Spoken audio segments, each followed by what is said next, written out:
Je suis revenu moi juste 2 jours avant le cyclone et dès qu'on a appris ce qui s'était passé, directement je me suis lancé dans ce projet qui était déjà, le point de départ datait de plusieurs mois. Et le point de départ démarre à Mayotte.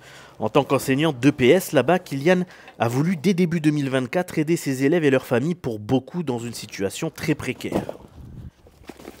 C'était en janvier dernier, donc il y a 1 an. Et en fait, ça prenait pas trop, parce que les gens connaissent pas Mayotte. Ils savent pas la vie qui est difficile, la vie difficile là-bas, etc. Et en fait, quand il y a eu le cyclone, là il y a eu les premières images. Et donc là, ils se sont donnés à fond et ils ont donné vraiment énormément de choses, et on le voit là. Hein.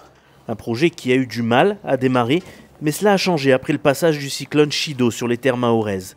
Kylian, qui venait de rentrer en France pour les vacances, s'est tout de suite mobilisé et les dons de matériel ont commencé à pleuvoir. Le cyclone s'est passé le samedi.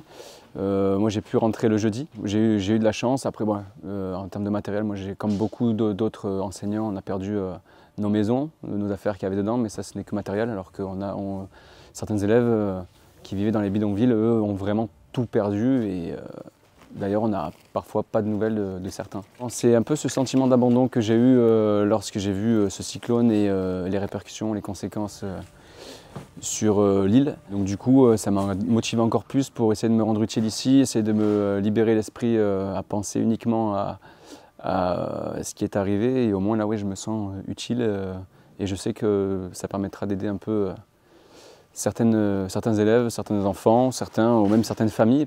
Et pour aider toutes ces familles, Kylian a pu compter sur une énorme mobilisation.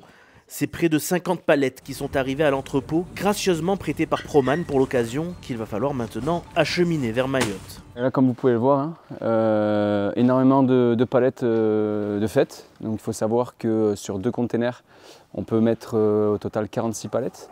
Là, pour l'instant, il y en a 36 de réalisés. Avec, encore aujourd'hui, on a des dons qui arrivent de Saint-Joriose et avec lesquels on va pouvoir finir la palettisation et envoyer au plus rapidement possible les 2 containers. Un succès que Kylian n'avait pas prévu.